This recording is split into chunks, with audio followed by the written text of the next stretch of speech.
Welcome to the 704 Charlotte Bound Show. It's your boy Twan Dawn in the building. Hope you guys are happy, man. Right, coming straight off of a win. The Carolina Panthers take on the Dolphins of Miami, and we come up with that victory. We would go down 17-0, only to come back on the team, regroup at the halftime, come back, man, with the thunder and the lightning. Canales then resorted over to running the ball, man. That's the Carolina Panthers' DNA. It became running the ball and defense. That has always been our DNA. You know what I'm saying? Sometimes you just can't get away from what works for you. So shout out to Canales for that, man. Shout out to the whole team. A lot of game balls we're going to give out on today's show, man. Everybody looked well, man. And just when you thought it was over for the Carolina Panthers, then we put foot to the fins, cooked them up, sauteed them, put them on the grill, and they were set. Me and my man Poppin' Bullets and a few others, we decided to take a look at some of the Miami podcasters and see how they were feeling. They had like the worst thing ever was losing to the Panthers, bro. But I loved it. Without further ado, let me go ahead and get the crew up in here, man. Up first, you can catch this man on the show, a word edgewise, man. See how he's feeling today. We got Edge in the building. Edge, what's up? Yo, what's up? What up? What up? What up? Hey, show this Friday. Hey, Oh, this Friday. I told you guys it was gonna happen. All right, if they win, you get me in. They won. Now I gotta put in. Gotta put it in, bro. Up next, man. Always featuring over here the show, man. Good man of the show, man. Number love for him. Another one of my brothers, man. I've been knowing this brother for years, man. Always comes with the great commentary. Always comes with the great energy. My brother, Poppin' Beery. Win. Win.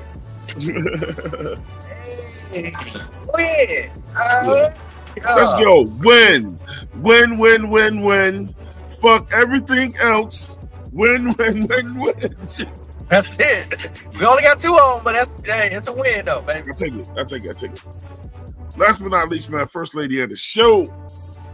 That's gonna bring her perspective in here. We didn't get a chance to hear her yesterday a lot, but she's been able to see the game, watch the game, marinated on it, and we're gonna see what she got to say today, man. You can catch her on Who's That Girl TV. Aries Claire is in the building. Hello. Win. If everything else, win. How we feeling off this win, man? How we feeling? 2-3. Cautiously optimistic.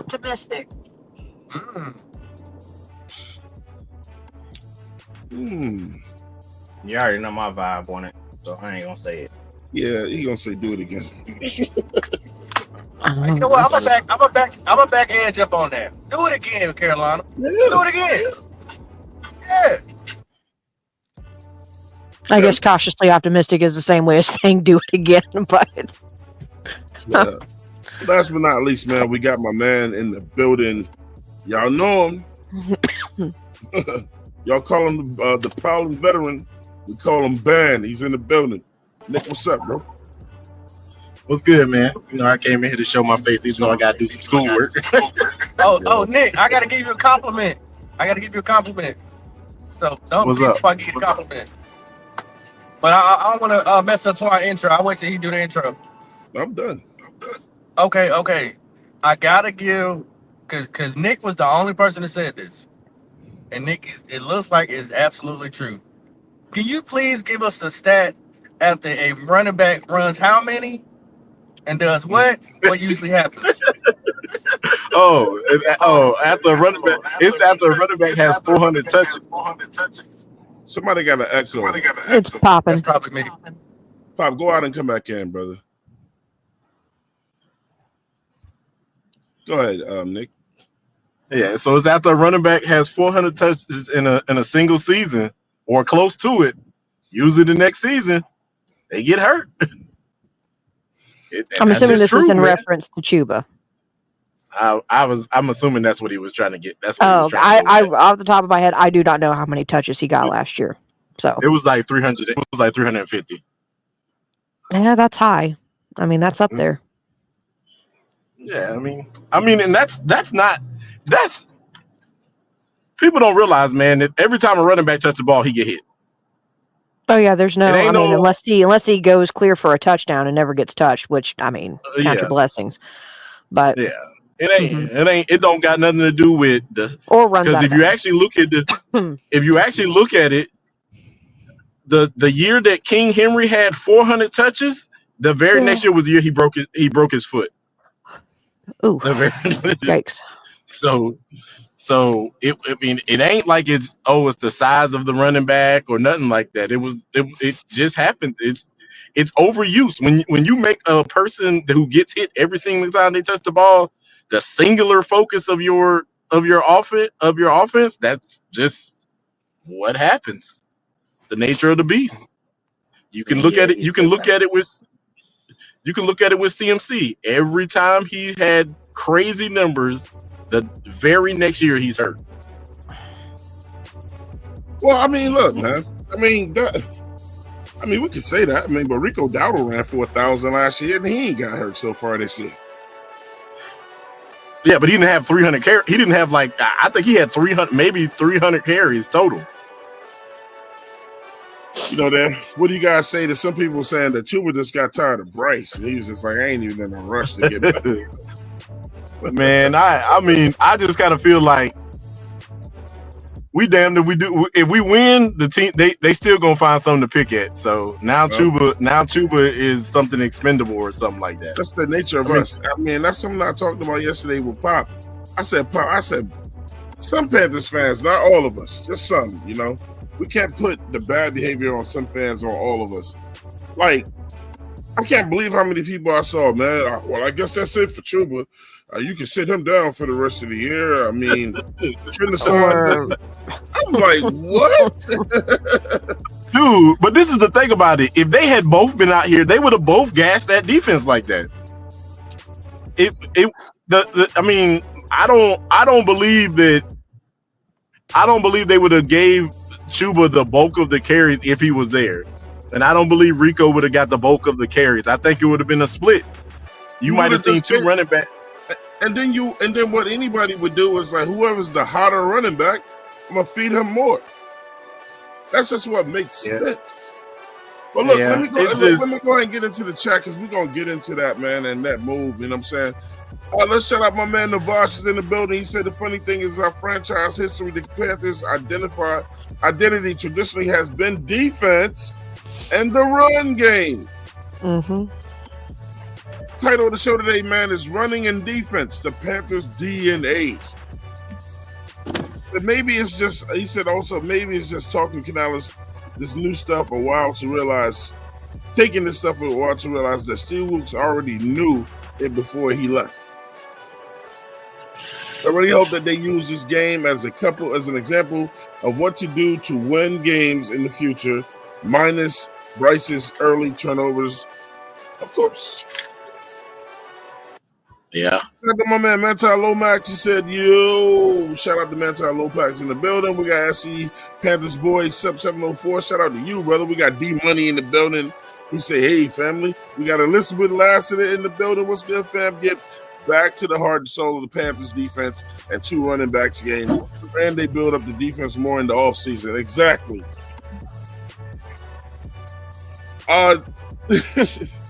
My man D Money said I'm at work dancing to DJ Twan. And we got SC Pace. He said great win yesterday. Absolutely, man. Cool Kev in the building. Shout out to Cool Kev. Yes, sir. What's up, folks? And he said fire intro. Appreciate that, brother. SC Base said, yep. We got the ladies in the building today, man. Kristen Butler. Shout out to Kristen, been showing love over here. She said it's been quite some time since I truly felt the team have the cheek pounding energy, and yesterday's game was just that, along with the cardiac cat spot. You know what? That's a great point. We felt both of those yesterday, bro. Yeah, yeah, we did. There's a lot of people that stopped watching that have. I really think SC Panther will say I really think BY9 likes playing from behind. But we don't.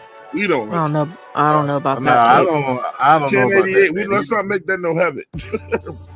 Ken 88. What's good, y'all? We got the dub. Absolutely, man. We got my man JJ in the building. What's up, Twan? What's up, Edge? What up? Supernova Boy said 704 family. SC Bay said finally Miss Claire. I was gone for one show. Yes, oh God. And deal with us. Okay. Mr. Butler said that most of us are cautious for sure. And she also said, definitely hoping we see this versus Dallas, man. We got to keep that same energy. SC Boy said, oh, we done. We're going to beat Dallas in the Jets too. I feel pretty good about the Jets. Feel pretty good about the Jets. We'll get into it. I ain't taking nobody lightly, though. That's our No. Nah. Can't take nobody lightly. He said, hey, Nick, don't speak that evil on our running back. Shut up. What? I mean, he asked me a question. I answered it. SC Panthers boy 803, Sour Howard. He said, Sour Howard. My man JP in the building said Rico going here lately. Got here late. Unfortunately. Travis Fence said, yo, what up, everyone? Shout out to Travis Fence. And Ken 88 again said, Twan, it's a here today. Gone tomorrow league. It is. Absolutely. And King JP said they've been trying to change the DNA, though, especially with adding so many pass catchers to the offense this last few years. Yeah, they got it. Our DNA is defense and running. And then running the ball opens up the wide receivers. Yeah. And we got a couple of hell of a ones out there in Ted McMillan. It's only going to make the game better for him for us to run the ball. Shout out my man, Mr. Morrison. He said, great win. Let's do it again against Dallas. And Bryce got to stop that. This Jameis Winston act. Okay. Shots fired. Lonzo Sampson said, hope Chuba takes his time. They said running the ball. Tyrone said running the ball. Absolutely right there, man. Go stop it right there. Of course, you know, First Lady gets the first word on this. Okay. Claire. What? What was the most important thing that you saw yesterday, man, that gave you hope with the scene? The one thing, and it's just because this is something I talked about after our win against the Falcons, because it was the first game where we were ahead literally all game. Like we were ahead and we stayed ahead. And I said that what would be great is to see how this team reacts when they are down so many and they have to fight through and come back. Like, how do they respond? Because so far, the first two games, they were responding like they had all given up every way to Sunday. So, they did that this past, yesterday. They did that yesterday. They were, I believe, again, I did not get to watch the game in its entirety. I had to do, what do they call it? A play-by-play, where it's like there's no breaks in between. It's just every single play or every single, it's just like back to back to back to back. Game. There you go. So I had to watch that. But I think we were down 17 at one point. Yeah. And we came back and scored essentially. I won't say that they were, I guess so. It was 20 some odd unanswered points. And they did the one thing that I said it would be great to see. So my hope, but it's only because this is going to, I think, and I think, I'm not saying that I want this to happen, but I think we're going to see a lot more, unfortunately, of this needing to play from behind. And no, I do not think, I don't know who said that they felt like that Bryce likes playing from behind. There's no way he likes playing from behind, because I hate to say it, when we saw this team when they were behind trying to come back, Bryce, you could tell, felt a crap ton of pressure.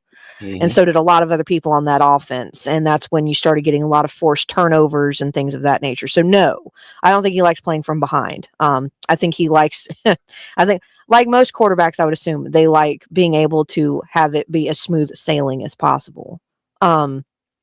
But that was the big, if you want to talk about just hope, the thing that has me optimistic of my cautiously optimistic is that they did the thing that I asked for moving on from that win with the Falcons, which was how do you react when you are coming from not just like being down 3 points or one score, but like multiple scores? How do you respond? Right. And this team showed how they could do it, but you got to stick to it.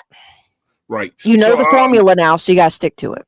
Right. Correct. She's absolutely right. See, they told us, and we've heard all the time, even some of our own people said we're not a play from behind team. And I know people are going to say, oh, that was just the Dolphins or whatever. Look, man. And then somebody reminded, look, every team in the league is an NFL team. They're all professionals. Any given Sunday. But I'm glad, in some ways, I'm glad it happened to them so they can see we don't have to cave in or we don't have to drop our heads when we're losing. You know what I'm saying? That you can punch back into this game. I'm glad Bryce got to experience that.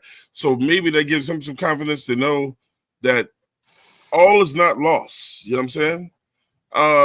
Where's my man popping at? You know, popping gonna love I'm right me. here, man. I'm just.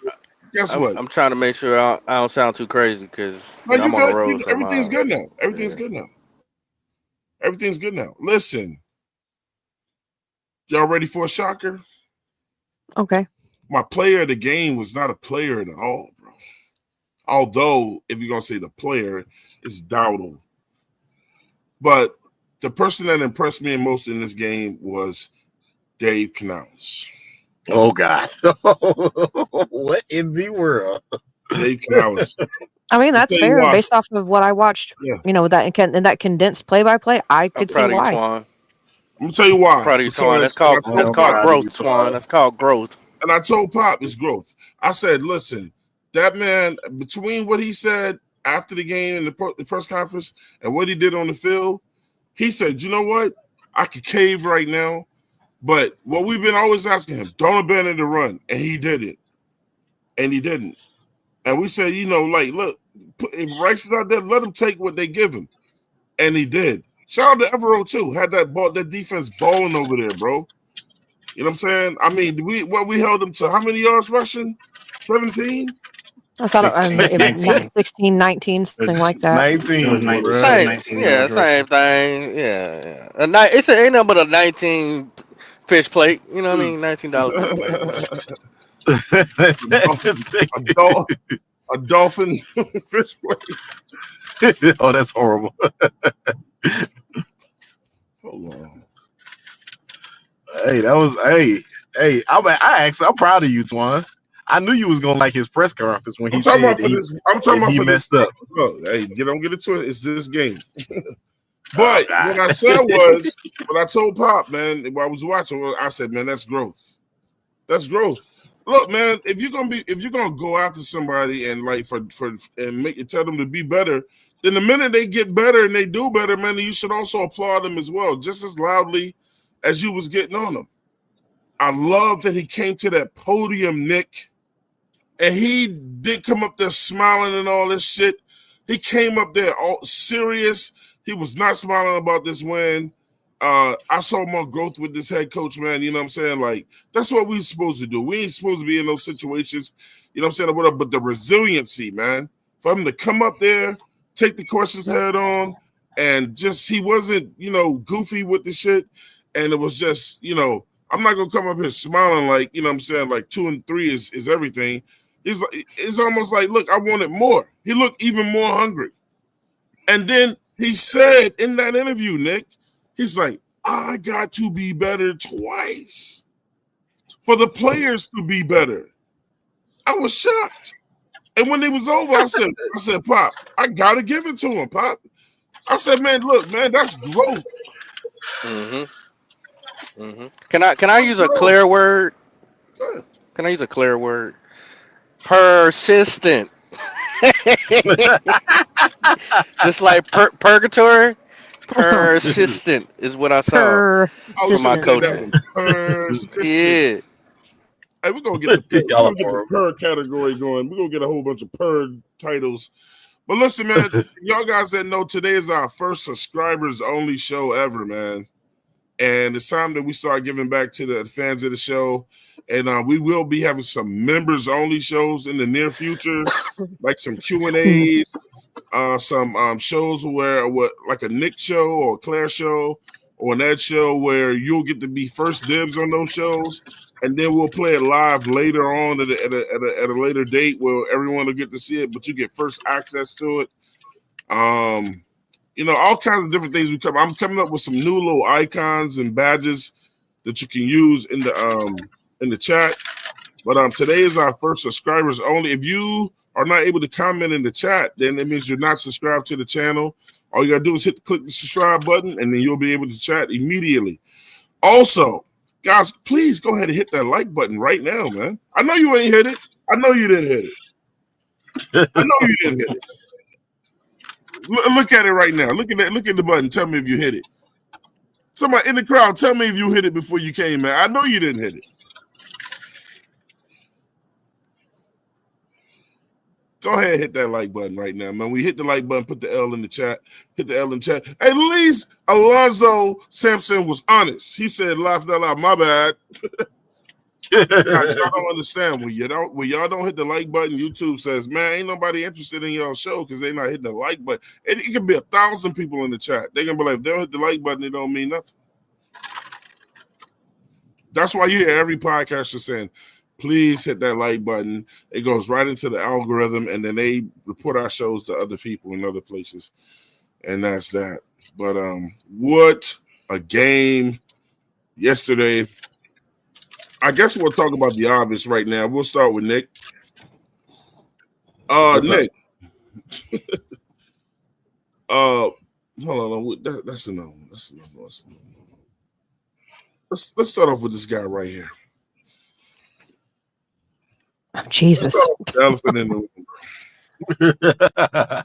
As far as that 9-yard average. What you want me to say about Rico, man? Rico had 206 yards rushing yesterday. That was just rushing.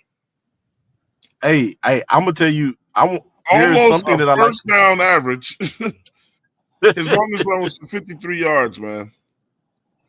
Let me say this though, he tied second most single game rushing yards in Panthers history. Only one running back ran for longer than him. Anybody want to guess? D'Angelo Williams. D'Angelo Williams. For 210. It was actually two. D'Angelo Williams and Jonathan Stewart. Yeah, Stewart. And he was only off about like 5 or 6 yards. I thought he tied Stewart.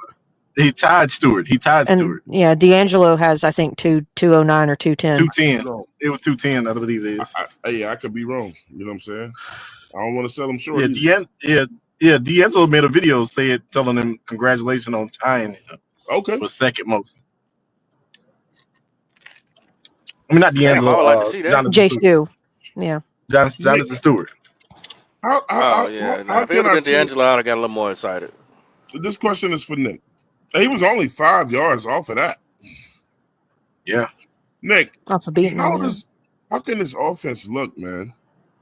If Dowdle, with a healthy Dowdle and a healthy Chuba back there, and just Canales going with the hot hand, and do you think Canales has learned from this game? Because sometimes you got to see it, that he has to run the ball more. I think he's gonna run the ball. And the thing about it is, man, 3 and 15. No. Listen, I think he's gonna run the ball. I think he sees that it opens the game up and it makes the game a little bit easier for Bryce, because if you gotta be worried about that run, that like it opens the whole field up for Bryce. I mean, but at the end of the day, man, I mean, come on, man. The thing that Rico and Chuba both have in common is the acceleration. Once they get through the hole, if you don't get them down, it's likely that they're gonna be in the open field and you're gonna have to chase them down. that's the same thing that they both have in common. So I think we got two running backs that's gonna complement each other, man. And so like I like it. The Rico. Hey, I'm 100% for running Rico and running Chuba, and splitting these carries because when was Carolina most successful? This is the honest truth, man. When we had two running backs. Yeah, man. And speaking of that, let me go ahead and move on to Edge before I get to Pop.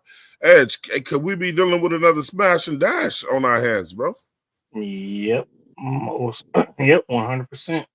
And the reason why we need to do it is because one is going to keep the ball out of freaking Young's hands, which eliminates mistakes, And yeah, I think the way we were running, this helps out a lot because now it shows Canales that we can actually run the ball, and two, yeah, we may be down, but if you stick with the run, it opens up the pass. It's gonna happen. So just stick with it, and you'll be fine. We'll be fine. Look, man. And that's all he needs to do. And I'm now gonna that ask he Pop. sees, now that he sees that, once Shuba gets back healthy, It could be ugly. It could be ugly. it's gonna be more than I'm gonna ugly. start this question with Pop, but I want all of you guys to answer it. Pop, what will we look like when Coker is healthy? We're gonna talk about XL later and how he looked. When Coker's healthy, XL is healthy. What we saw with Jay Horn, the tight ends, and what we saw with Evans. Chuba's healthy. Dowdle's healthy. When Hunt comes back healthy. Oh, Hunt ain't coming back this year. He's He's coming not. back this year? No, he's season ending. Yeah, for the season. Yeah. Okay. I mean, those guys. We still got Christensen on the team. Christensen. Oh wow, you should see his grades. Holy cow! What can that team look like, Pop? I'm trying to stay positive.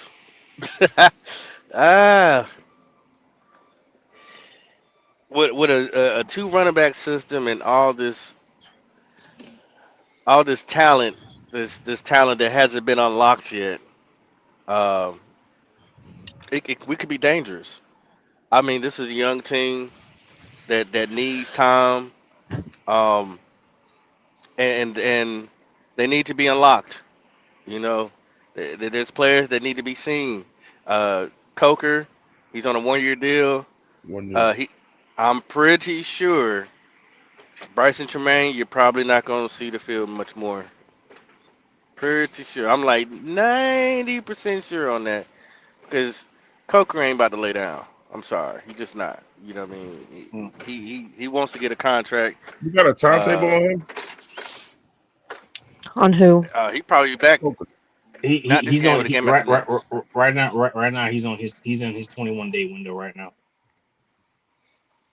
He's in his Maybe what? the next game. His 21-day practice window. 21-day practice window, and he's getting better. And from what people were saying, he's getting better and better every day.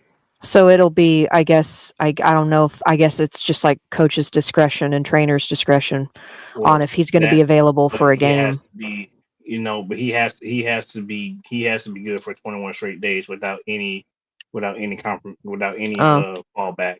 Oh, well then never mind. For those 21 days. But they just don't want to rush him back, and then I don't blame him. Don't do it. Don't. It's not worth it. Exactly. But he has to pass his 21 days. He has to go through his 21 days with very little minimal discretion on him. Well, I think it's more like just make sure nothing pops up. Yep. And once that clears up, he's ready to go. So by the Jets game, he'll be fine. It should be the Jets Alonzo Sampson. As far as Rico, he said bro ran his ass off. If he didn't cramp, they said he would have beat it. You know what I'm saying? And shout out to T. Thompson in the building. T. Thompson, what's up, brother? He said he tied Stewart at 206. Williams had 210. Bloody Knuckles is in the building. I don't know why you ain't hit that link yet. He said, "This is not Alabama college football. You're not about to have a running back system like this, and they both go off." We've seen it No, in our but history. we've seen it No, he said it ain't with Alabama. I mean, it's definitely been the I Panthers in understand the that, past. but we've done this before with Cuba and Foreman against Detroit. And if you don't remember, go back and Well, you're watch the game and true. listen to what Dan Campbell said to Steve Wilkes after that game. That's one game. I think I he means know. consistently, and we did it in a different I time can frame with a go- different coach with different backs. So I can do it I like think this. it's plausible. Yeah, I can say Chuba, Foreman. Then we'll see what Chuba Dowdle does. If you want to go back to McCaffrey, no. 2005 we didn't have McCaffrey, but McCaffrey. Well, it was just him because he wouldn't let. But going after McCaffrey, then you had Jonathan Stewart, you had Tolbert. We had a fullback and we had two running back, and Tolbert was a beast. We call him the bowling ball. Then you go all the way back to 2003, that Super Bowl year, and all the guys that we had in the backfield in that year, man. I think we had 3 solid running backs. Every year we do exceptionally well. It's because of our defense and the run game, bro. Go ahead, I want to say something about Rico. And this was caught on interview with Carolina Blitz. Shout out to those ladies over there and that team. Like Claire says, men don't own sports, and they're doing it big on their end. They interviewed Rico, and they was talking about his running game, and he's the one that actually went to Canales and said, "Hey, can you call these type of plays because we don't run the inside zone run." And Canales said, "Okay, cool. Hey, if I call it, I'm calling it soon, and you better do something with it." So shout out to Rico seeing what we could do, Yep. and Canales actually calling it and giving him a shot And to listening. do it, and kept doing it. And that was something that was like, I think guys that's really into like running backs and running game, and different schemes of that nature. Some people really dissect it. That is something that we haven't been doing. We haven't been doing that, It's a and fact, bro. I love it. If the players on the field see something, and the coach is supposed to be receptive that, like, if Pop is like, bro, like they playing, like they keep right on moving, like they defensive guys in a certain position, or the right side is weak, you know what I'm saying, or whatever. Or when we go in motion, then one of the linebackers always follows the motion man, and then when we run right or left, it's always open. A horrible coach would never take advice from players.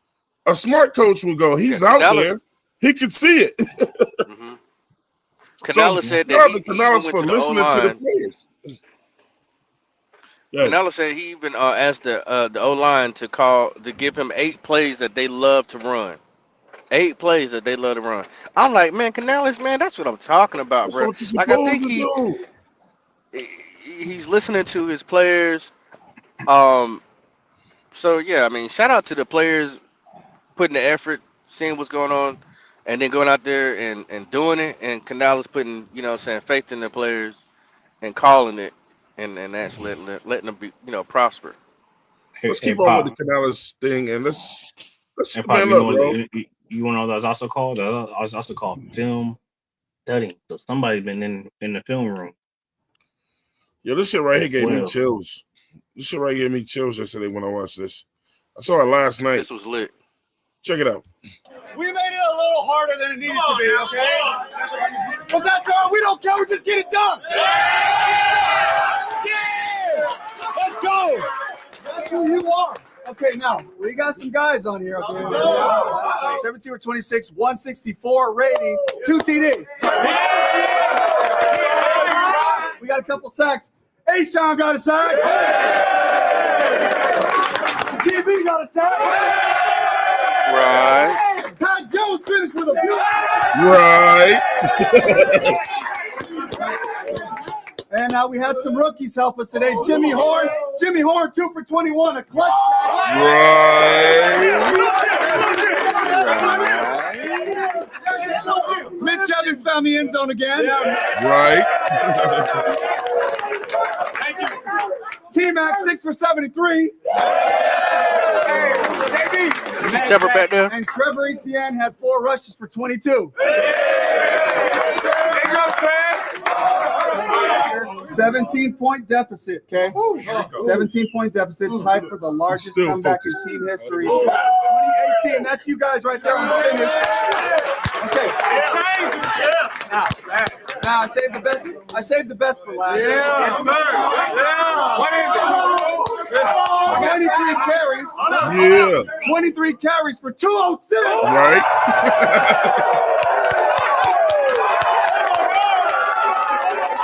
He's like, yeah, I did that. We know who we are. Okay, we know what our processes are like, right? We know we got stuff to clean up. Let's keep working on that so we can play our football all the way to the end. DB, what you got? I got one more. Got a game ball for the game cup.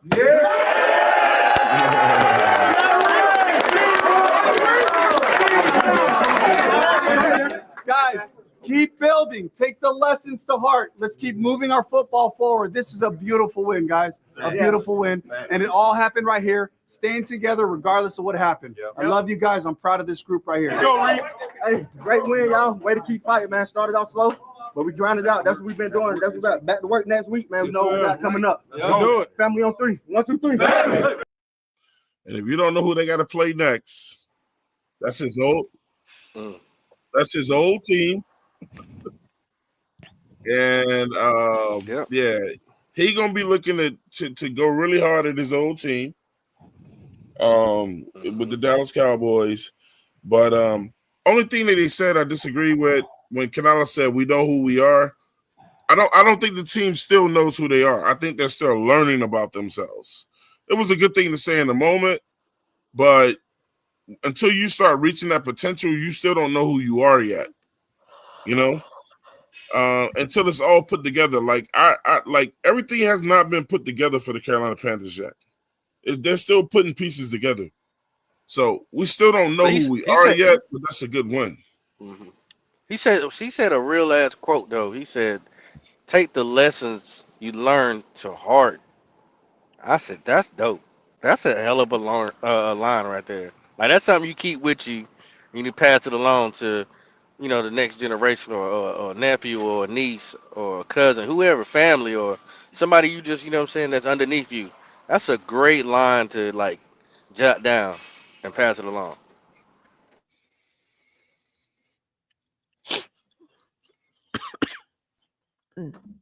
Go ahead, Claire. As far as the locker room, just that? Is that what you're asking? Yes. I mean, I have to agree with you, Twan. Unless there's something in the locker room, I mean, maybe there's something that the players know that we don't, just about how they're building their own identity, which is fine. There's probably some, you know, I mean, and that's likely true. I think if you can keep up with what you're doing now, and I guess, like Coach said, take these lessons to heart, you can start learning to stop making the air quote stupid mistakes. You can actually start putting yourself on a forward trajectory that will help build that foundation and that identity. That's not necessarily, I mean, it's not even needed really for fans. I mean, it's needed for all those players. It's needed for the coaches. And by God, it's definitely going to end up needing to be something seen by ownership sooner rather than later.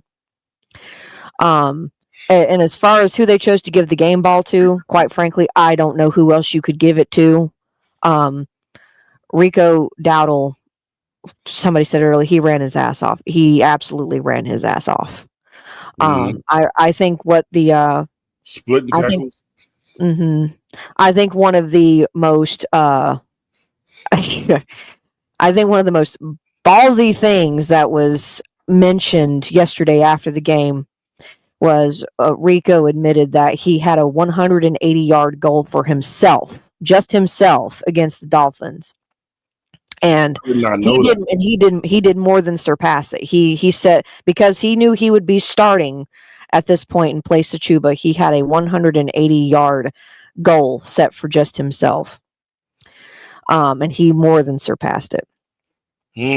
So, what I loved about that with him is, again, I think that kind of like what Edge was saying, that does speak to a guy who's obviously studying film, because no one sets a 180-yard goal for themselves if they feel like the defense is, if they feel like that they don't know where the weaknesses could be in that defense. And I say ballsy, but I think more than anything that speaks to, unfortunately, one of very few dogs on this team. If you're willing to set a 180 some odd yard goal for yourself, just for you, and you having the confidence to not only go after it and go get it, and not only that, you also being able to say, what Poppin was saying, hey, coach, I know how we can do XYZ to get those running yards, like those yards that you want. Call these inside zone plays, call this, call that. I mean, that is a sign of not only obviously a player's coach and being receptive, but that's also the sign of a well-oiled machine when everything is turning the right way when it needs to. So, I got a question for you, Claire. What's up, Poppin'? I'm gonna let you finish your statement. My bad. No, that was pretty much it. I mean, that was just, I just loved when I learned about that goal he set for himself and just how he talked about it. I mean, that was. Now I'm about to put I thought that was a ridiculous goal, but holy crap! About to put you on the hot seat. So tie your hair up because you're gonna start sweating. Okay. Since we talking about Rico, I'm gonna ask you what everybody else probably thinking in the back of their mind. Let's say Rico keeps this trajectory where he's getting 150 plus yards a right. game, 100 yards a game. Hold on. 15,000, right? Yep. Okay, I'll just make sure. It says 13,000. My paper says 14,636. That's not including no boards or nothing. So I just rounded up about 15. Okay. You with that? Yep.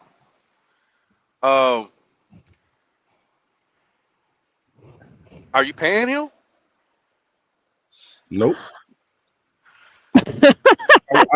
I want them to. That the situation. No, he asked you, Claire, but I give mine out to yours. I mean, I got so anxious. Well, it's not even though you're fine. I mean, for me, I feel like that this is going to become a question that's going to have a multifaceted answer. And I only say that because of one thing.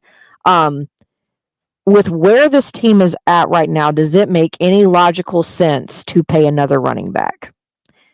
That's the little dark question in the back of your mind, that as great as Rico is and has been, if he continues this way, do you pay him? There is a huge part of my heart and a huge part of any part of football love in me that would say you absolutely pay that man what he deserves. Yep. There's the other logical part of me, however, that is beating the absolute shit out of that statement and going, dummy. Like, look at what else we need to do. And there's always the question of Jonathan Brooks. We don't know what he's going to do. We just drafted Trevor Etienne. We can't keep 4 running backs. And it's going to be a lot cheaper to look at what Brooks could possibly do on a comeback and keeping ETN than it would be to pay Rico.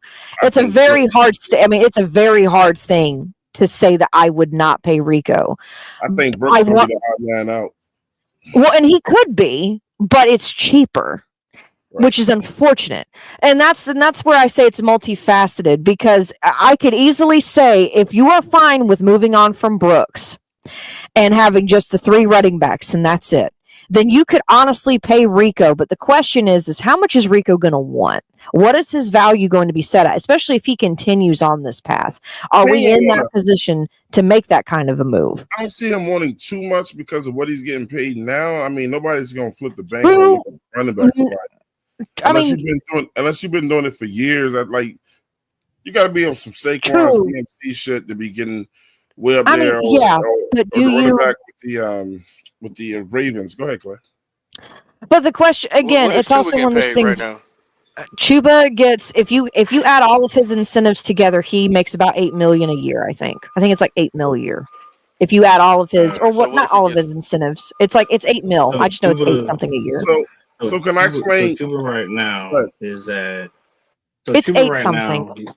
Looking at his full contract. It's a $33.2 million. It's a $33.2 million contract right now, and for For this and for this how year many and for years? this year right now, and for this is a 1, 2, 3, 4, 5 year contract. Oh yeah, so he's 5 year making like contract. 7, 8 something. Yeah, or 8. Yeah. Yeah. So Oh, right. 5 Yeah. years. Oh, it's even less than that. Oh my God. Yeah. Yeah.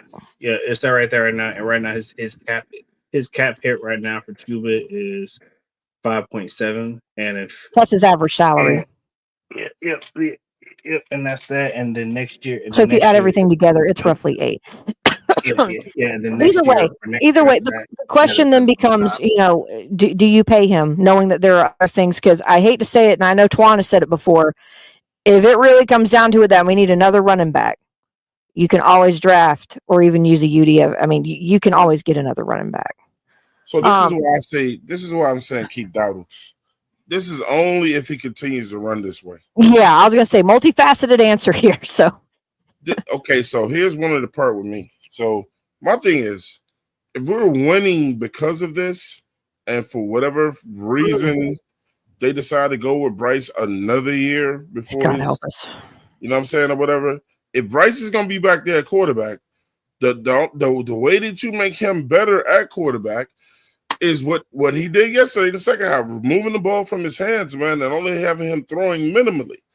Because the thing is if you got two running backs that could just keep right on running at you, and I think Bryce is good enough that, like, you know, when you start running play action and you get to chasing the running back too much, then there's a wide open Tet or wide open Coker or whatever, or somebody up the field where he can start challenging that ball up the field. Because right now they've noticed that Canales is like, oh, he gonna let him throw the whole game until yesterday. So I already know Dallas has to game plan for us differently. If they don't, they're stupid. You know what I'm saying? So my thing is, Twan, Dowdle has to stay Go ahead. with Chuba if Bryce is staying. If you brought in a quarterback that was excellent and gets the job done, you know what I'm saying? Like, you know, on the verge, like he could be something in his future. Rico would be a luxury, is what you're saying. You probably wouldn't need to bring Dowdle back. You know what I'm saying? So because Rico would be a luxury, is what you're saying. But if you're gonna go with our exactly. But if you want to go with our DNA, then you definitely keep Dowdle if he wants to stay here. You know what I'm saying? And invest in that defense. That's why I said it's multifaceted. That's what we've been known for, man. It works. It works every time. It works. We were down 17-0. And in case y'all didn't know what game it was, I think it was that. Yeah, I think it was that Cam game where we was down like that when we played the Eagles and had to come back. Can I add a little thing to kind of cater to Twan's point? And that's just one. Hey, Claire, before you go, and that's just one scenario. Right. I was going to kind of tweak Poppin's question, because let's say if we don't stick with Bryce, because for whatever, you know, I could name a million reasons, but we just don't. And we go out and we actually get a quarterback, and I'm not going to compare, but let's just say that he is a guy who is not afraid to take off and run with the ball and use his legs. Be that whoever that may be. If it's a free agent, which I don't think there's many, or if you draft somebody. If you've got someone who is willing to do that, do you still sign him? Running back. Yeah. That's what I was about to say. Do you still sign him with a rookie and he can operate with a two-back system? Yeah, if you got a dual threat quarterback, it makes us crazy. In tandem with a true dual threat quarterback, like, would you still sign him? But that's going to have to be a question that they face sometime in the offseason. Or I don't know if they would have to pay him before, you know. I think it's going to be multifaceted depending on what they choose to do at QB, if I'm being honest with you. Shout out to JP with the $5 super chat, our first super chat of the day. Shout out to JP. He said, imagine that. Talking about taking the ball out of the hands of the first overall pick by running back more. Say that out loud to yourself. Laugh it out loud. That's kind of where you would go with another QB, is kind of what I'm saying, because if the formula ends up being you take the ball out of his hands, that means I know that there's going to be some whatever you want to call it, shade, whatever. When I say this, I got. If you are taking the ball of your first overall pick quarterback's hands, and that's the only way to have success, and it sounds like you don't really need him. But anyway, well, you need a quarterback, but you don't need him specifically. We know that. We know we fucked up with him. But you know what I'm saying at this point. My thing is this though, and I'll say this is JP, man. Well, I don't know JP know this, but for anybody else listening, when we say take the ball out of Bryce's hands, we're not meaning not letting the dude throw the ball at all. We said run more. Yeah. We don't mean like he doesn't because throw relying on him to throw it almost 50 plus times is not going to be conducive to winning. I'm sorry, it's just not. Exactly. When your run game is set up correctly, you will have better throwing plays, bro. They trying to get it. The teams in the past have been trying to get it so that look, we just gonna make Bryce run. Throw the ball all game. And Canales also was like, well, we down, so now I guess we got to throw the rest of the game. He learned yesterday we don't have to throw the ball for the rest of the game. Stay poised. Go ahead, Pop. I'm signing Rico regardless of what we do with the quarterback. I think that's fair. I think, but Chuba ain't going nowhere. So that's what people are thinking. No, we're not saying that, Twan. Don't. No, I'm not talking about there are fans though who are saying, "Oh, well, if Rico can do this, then we don't need Chuba." I'm talking about which is stupid. Thinking that we gonna have to get rid of Chuba. No, and you can't anyway. I'm packaging some type of deal to get Mr. ACL Toyer twice out of here. I'm figuring out how to get him off the roster. We got to sell. Hell, I might have to get rid of Trevor Etienne. I might have to get rid of Trevor Etienne. I don't know. I'm just saying. If he gets 1,000 yards again this year, it don't matter what quarterback I get, or you know what I'm saying. Well, it does matter what quarterback I get, but it don't matter what happens with the quarterback with me, because that's just even. If I get a new quarterback, at least I know he has something to fall on while he develops. And if I stay with Bryce, yeah, then it is what it is. So I think you could sign Rico for $3 to $4 million a year, basically the same contract as Chuba, maybe just $28 million, $27 million for 3 years. I think you can do that. Shout out to Kristen Butler. She said I'm a ball buster when it comes to Canales. I am too, Paul.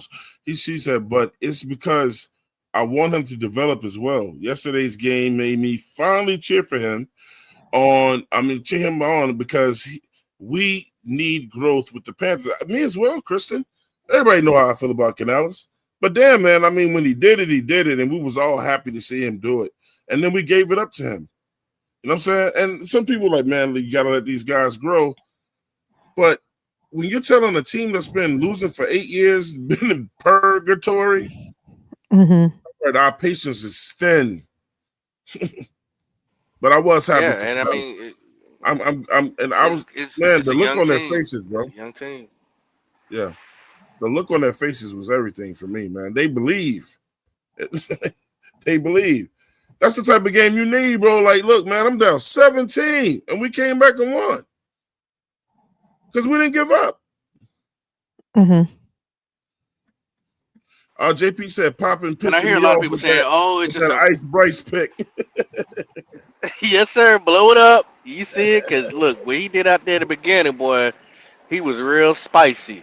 Oh my Lord! I don't know how you fumbled, throw an interception, all at the same time. Like how you fumble and throw an interception? Like he just gave the ball to I don't get this kid. Can we be honest? That dude was shook, man. He thought Chubb was going. He was shook. He ain't never gonna tell he was scared. I don't get it, but I'm like, bro, you do know you could just go down, right? Like, yeah, just lay down. And you know what? I don't want to give you this ammo, but that was another screenplay. It was. Somebody was like, "Oh, you see every time." Somebody said, "You see every time that he fumbles on Icky's side, man. If y'all don't stop that shit." Yeah, them damn screenplays, man. Canales, if you ever run that shit again, bro, I'm telling you. He gonna keep They running say the y'all screen. listen to these shows. Stop running the fucking screen, bro. It ain't worked yet. Shout out to Lonzo Sampson. He said Bryce playing the same as last year. The difference is the defense. So imagine the games we could have won last year. JP said we can't afford to pay Rico, unfortunately. Like, fuck, we can't. I was about to say next year we'll Same have more people that's money next always saying year. that running backs from what don't it get sounds paid a whole like. lot of money. Yeah. It's just more of like, depending on how it goes, you just have to think about it logically and not let too much of your fandom and emotions get in the way. But if he continues this way, I mean, you pay him what he's owed, you know, and dear God, don't franchise tag the man. Jesus. I And hate then when people do that. and Claire, the other thing too with the fans too is this. If you don't keep him, he absolutely balls out this year. For the people saying we can't afford him, no shot at JP. But then JP, what are they gonna say next? We let another one walk out the building. And anytime Chuba has a bad game, y'all know how fans are, bro. Man, we should have kept Rico. Yeah, I don't want Gippy Leg Brooks because I don't know what he gonna do. I know We what gotta Rico sell gonna him. do. We gotta sell him, bro. He's gonna be the odd man out. I hate that sounds horrible to say sell him, man, but we gotta trade him. How about that? Roadmaster, I'm inclined to agree with you on that. At this point, but I would definitely pay Rico before I did Bryce. If he stays, if Rico stays on this, especially if Rico becoming a massive part of the offense the way he was, and if he and Chuba end up just pulling off a smash and dash type of combination. I mean, those are the guys that you're going to see that those are the guys that are winning you the game. Especially if you go get a quarterback out of the draft. Yeah, no, I got you. Running backs back then. It only makes sense, but think about it. How are you going to pay Icky, Christensen, Rico, Bryce? You're not paying who Bryce. else needs some money? We're not paying Bryce. Cade Mays. I'm just saying, like the upcoming stuff that's coming up. Like, how are you gonna get all? Well, but here's the thing. I don't think you're going to have to pay Cade Mays and Brady Christensen a huge amount of money. I really don't. I mean, Corvette's going to be out of here. Icky. Icky's on his 50. Corbett going to practice squad. Yeah, and I don't think Icky. It's not that I think Icky. It's so hard for me to develop an opinion of him because he's been very. I don't know. He's just been very up and down when it comes to his development. Solid game yesterday. He had a solid game yesterday. He did. No, he had a solid game yesterday. He had a solid running game yesterday. That's what he does well. Right. He had a solid passing game too. The Phillips came from the other side. Phillips killed the ball. Where did Brady play yesterday? I didn't pay attention much as far as like the lineups. Right guard. Where did Brady? He played at right guard, and he was the number one guard yesterday. Beautiful. Yeah. Or he was number one in pass protection, second in run protection, and overall he was I think third, somewhere in the top 10 for overall. Anyway, I just think Brady Christensen we might as well just make them our starters, man. At this point, they're reliable enough. I don't know why we keep fucking around with this guy. I don't get it. Well, Brady Christensen is the fact that I don't really think he's a tackle. You can't make him a starter because you paid Robert Hunt all that money. He's not a starter. Yeah, you can't. Can't be no guard. I'm gonna tell you that shit. Well, no, I know people will say he can't be a tackle, but I mean Brady has also done very well when he's had to step in at tackle for both Moton and Icky. I mean, I think there is a way where if you, I feel like that they are going to end up paying Icky, but I don't see when Brady is in, he does very well. He did well at center last year when he stepped in for some 500 snaps. I think at one point he was in there and he allowed 0 sacks. I mean, you could play him anywhere, and that's what makes him valuable is his ability to play everywhere. But what's upsetting for him is that he will never get to be a starter that way, which is unfortunate.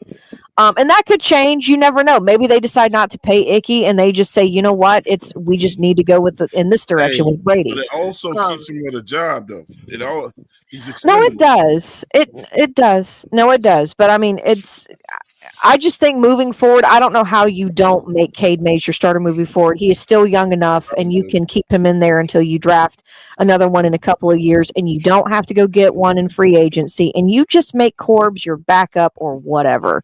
Because talk about another one who Nah. can't stay healthy. It's time to get rid of some of them guys on that line that like Corbin got to go. They got to move or on. even that, or even that, just move off of Taylor Moton and just literally just put They just fucking Bridges right re-signed there. Or they Taylor just Moton. re-signed him. They shouldn't Yeah, have It would be. I re-signed him. hate to say it. If you actually look, it might actually be cheaper to get rid of. I don't want to do this, but it may end up being. I don't know if because there's buyouts. Brant Tillis is known for doing the whole buyout options after a certain amount of years. But I mean, this will be year 2, so it probably wouldn't be this. This coming off season. But I think either D. Lou or Robert Hunt have a buyout option after their 3rd year. So I mean. Well, and I'm not saying you choose that, but I'm saying there could be many ways. Brant Tillis knows what he's doing and how to manipulate these contracts. I have no worries about that. But I don't see a future where you don't have Brady and Cade in this lineup in some fashion somehow. Either as a starter or rotational or just as a backup in case anybody goes out, then you can just slide Brady in there and he's guaranteed to at least give you top 10, top 15 guard or tackle or center numbers. Shit. Yeah. Well, listen, Claire. I just thought about something. Because if we don't do this, someone else is going to grab My bad, him, Big Walk. I and thought it was a it's screen. going to be too late. Yeah, you saw it. I was about to say shout out to Big Walk. He said it wasn't a screen; it was RPO. And he chose, I guess, not the run option. It wasn't none of that shit. It was a fumble. Listen, this is what now let me read with a couple of these. JP said, "Understandable, Twan, but everyone can't get top pay on your team, though. I want Rico to get paid what he deserves, though, which will probably be more than Hubbard's. He's not getting paid more than Hubbard. You can kill that. Not after one. No, I mean, on another team is possible. Well, you know what? JP got a point because he did that 1,000 with Dallas. And if he gets 1,000 here with us, then yeah, that'll. I mean, then he and his agent would make a strong case for why he would deserve to at least get what Chuba got. My thing would be this: if he balling like that by the trade deadline, then try to get something for him. I mean, why keep him when you get nothing? But listen, this is the thing about with Rico. If we pay him, I want to repeat that shit again.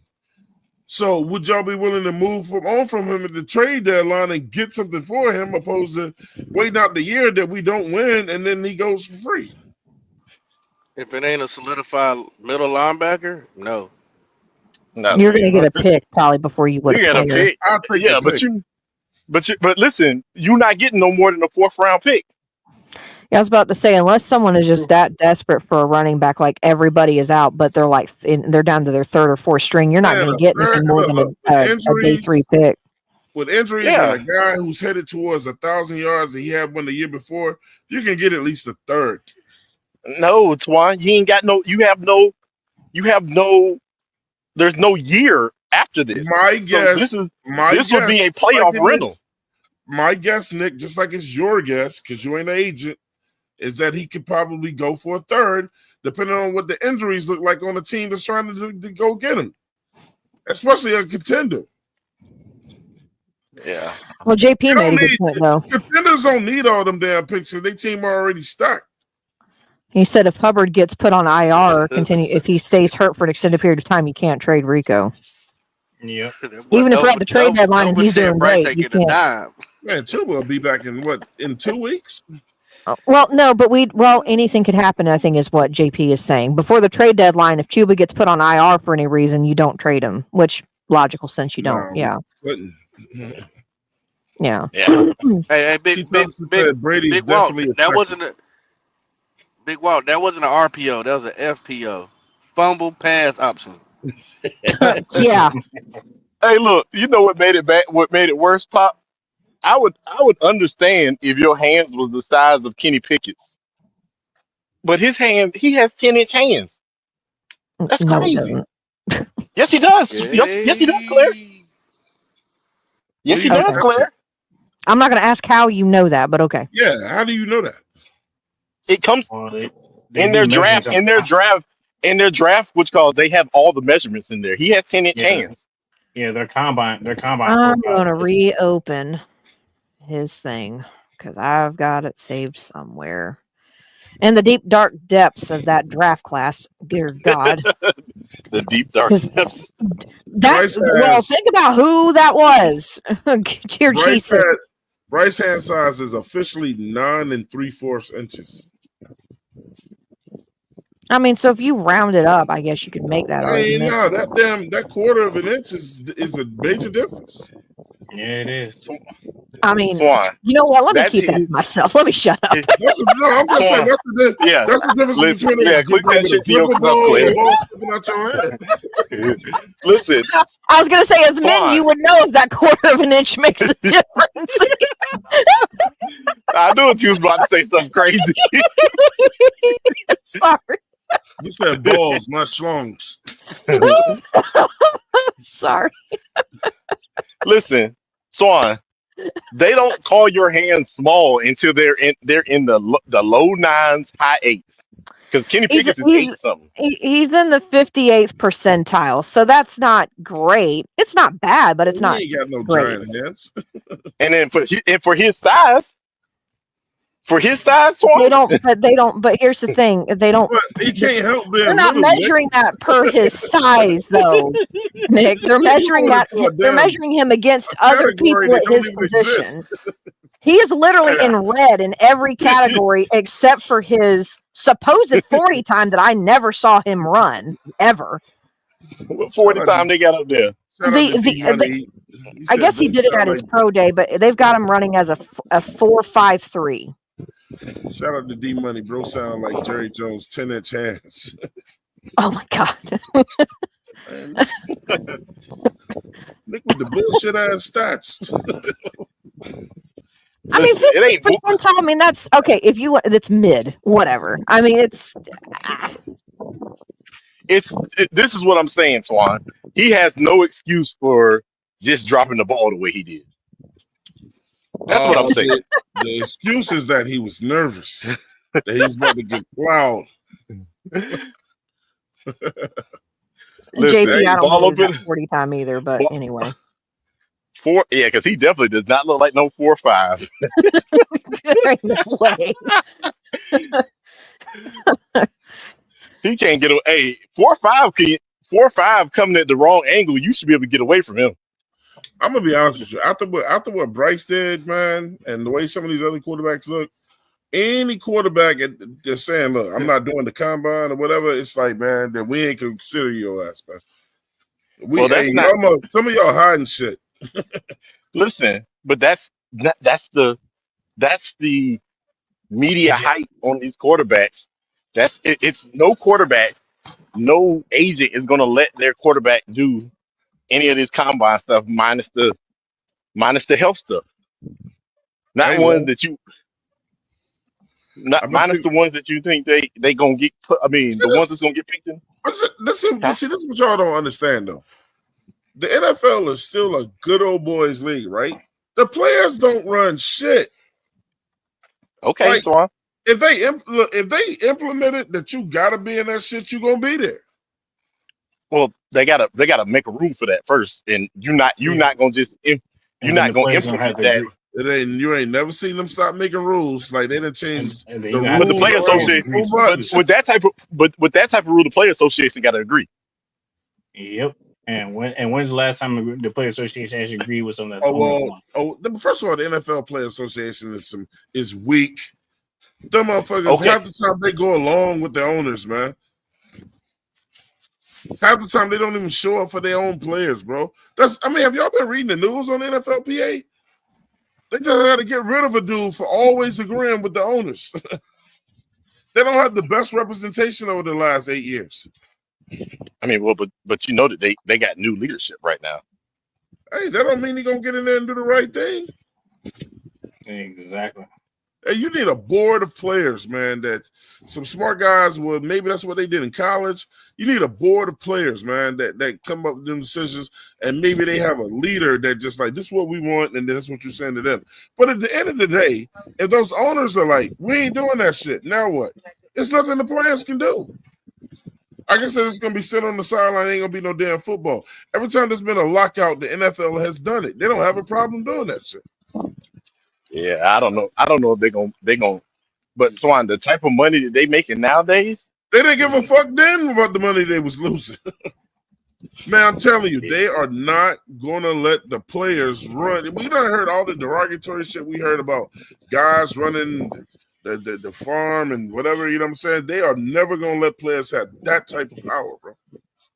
yeah, they're not. I don't believe they're gonna let the players have the upper hand. But at the end of the day, what benefit has it taken away for the guys who y'all believe gonna get drafted within the first 3 or 4 picks, doing the combine stuff?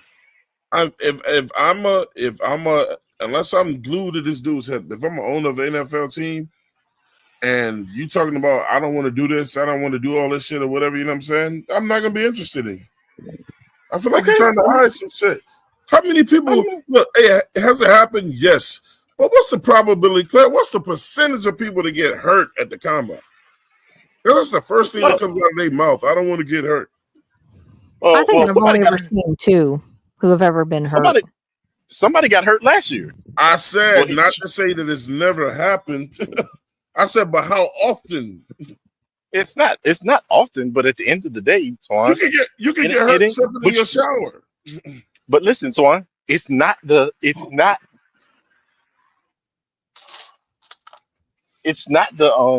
guys who are getting drafted in the second, third round. It's the guys at the top of the draft.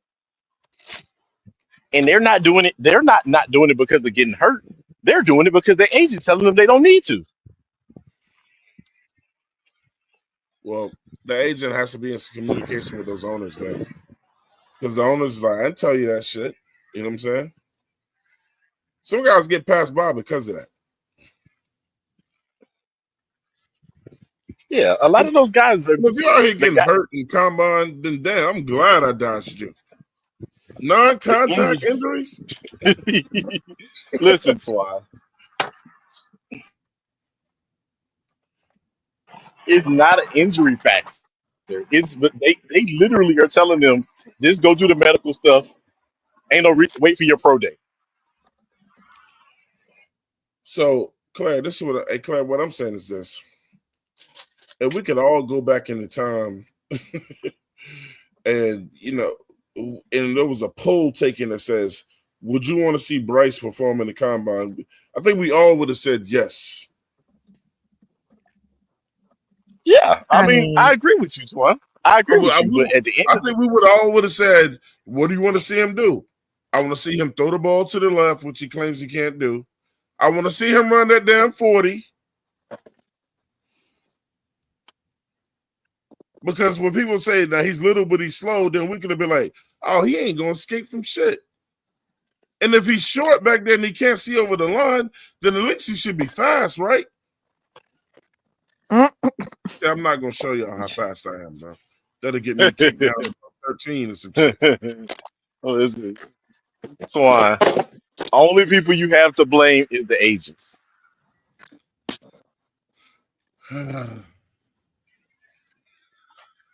So Rico Dowdle got a touchdown, man. Shout out to Mitchell Evans, man. Another rookie with the touchdown yesterday.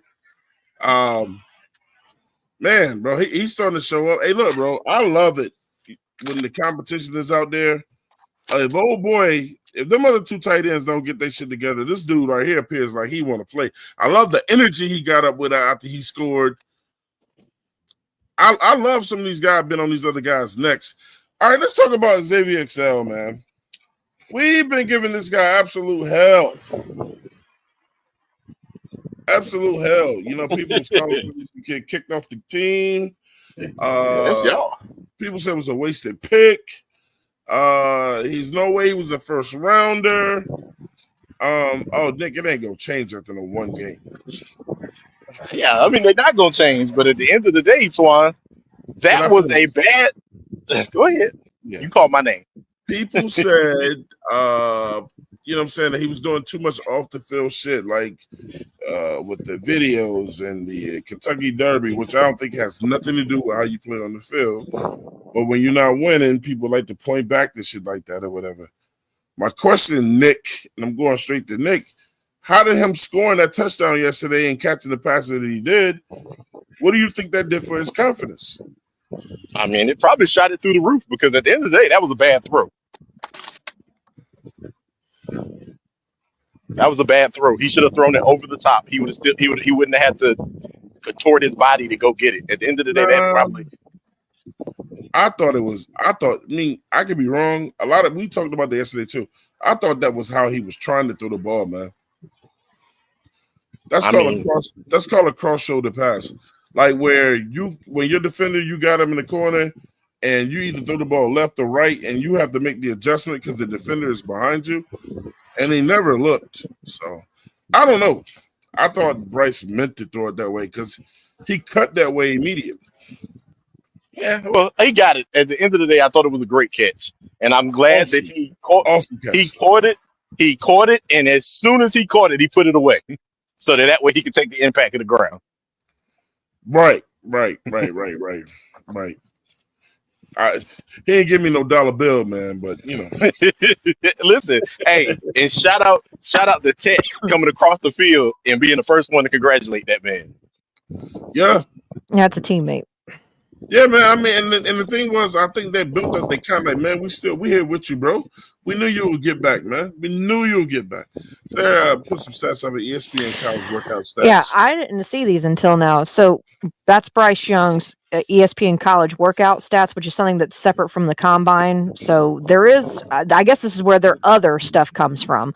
But yeah, Bryce Young's vertical 24.7, shuttle 4.55, power throw rating 29, and then the only other person I found who also did this was Will Levis in his draft class, and he had a 35.7 vertical, a shuttle of a 410, and then his power throw, he got cut off, but it was a 42.5 rating. What the fuck is a shuttle run? I don't know. They just called it shuttle run. I don't know if that's meant to be just like the shuttle, but they called it a shuttle run. The based vertical off of what jump. I'm looking at. Mm-hmm. So his vertical jump was trash. We'll just call it a shuttle. I don't know why they're calling it a shuttle run. Maybe ESPN calls it something different for their workouts, but shuttle run 4.55. Power throw rating 29. The average that now people gonna say 20, but the average person that can dunk a basketball can jump at least a 40. You know, so that jump he jumping 2 nickels off the ground. I don't know about the shuttle run. Power throw rating 29. That's not telling us a lot.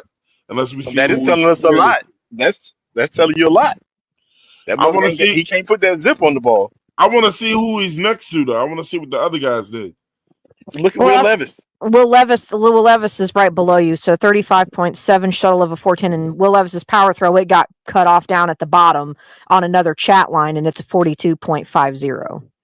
Damn it, Bryce. I'm going to see if there are some others who also did it. CJ Stroud didn't participate in it. No, Twan. Ain't no, damn it, Bryce. It's, damn it, Dave Canal. You mean David Tepper? No, it's David really Tepper. David Tepper. Yeah, I'm about to say. Damn it, David Tepper. That's what we really is. Just wanted your guy. You ain't do no homework on his ass. Just, I want you. Yeah, that's okay. JP said the power throw rating is probably spot on. So I mean, just he said Mullins had 2 catches for 33 yards, 1 touchdown, and he said, and we talking about him. Well, I mean, here's the thing, though. I mean, we can talk about Tet, for him, yeah. But Tet we're going into week 6 now. Tet still doesn't even have a touchdown, does he? Correct. He doesn't. So speaking of Tet too. Speaking of Tet, when we was watching that game yesterday, when Bryce threw Tet that ball along the sideline up the field, and the bitch went way out of bounds, probably about 4 yards out of bounds, Tataroa turned around and looked pissed. He looked mad as hell, bro. Are you talking about the one that the dude grabbed his shirt? He could have caught that if No. the dude didn't grab I'm his shirt. talking about the one where Bryce just threw the ball damn near out of. He's like, he looked back like, man, you ain't even give me a fucking chance to go up there and get that. Whoa, Twan. What's Twan? This is that Cali. That's that Cali to Cali That connection. Cali to bro. Cali connection ain't shit. Nah, it's Listen. shit to them. Hey, look, So, man. I know y'all talking about 2 catches, but he only got targeted 3 times. XL only got targeted 3 times. He caught 2 of the 3. I'm talking about Tech. And Yeah. I know I was talking about the what's it called. I mean, like at the end of the third pass was uncatchable. D Money said Bryce Arm needs some blue chew. Oh God. Hey, that's about right, man. That's about right. Hey, the man. Hey, we already knew he didn't have no power behind it, and that just proves it. He needs a Cialis smoothie. He needs a Viagra shot. Look at Henry Hookers. He needs a he needs a Hims milkshake. Swan, she just put Henry Hookers up there too. Okay. Yeah, there's Hendon's vertical, and then Shuttle football. Yeah, everything much more advanced. Much better. Yeah. Sorry.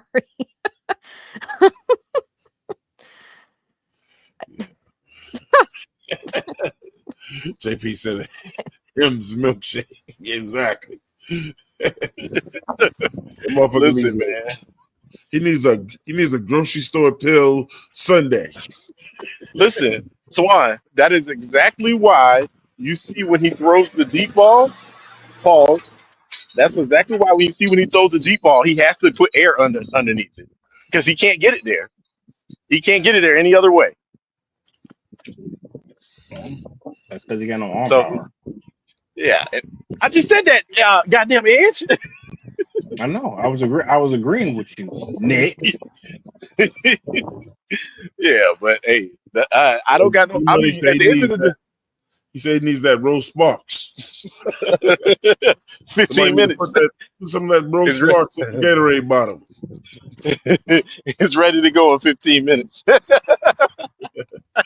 JP said he need a honey pack sandwich. Man.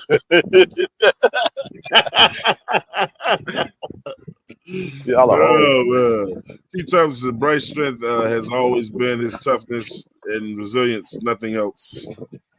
I got Anthony Richardson's up here. Yeah. Everything far more superior. Yeah. Mm-hmm. That's why that boy didn't want to do no combine, bro. Fuck that. Fuck them pro days. Them pro days, everybody don't even get to see the pro day. But that combine is scripted. It's scripted. Yeah. The combine, the pro day, they told you what to do and you get to strip that shit.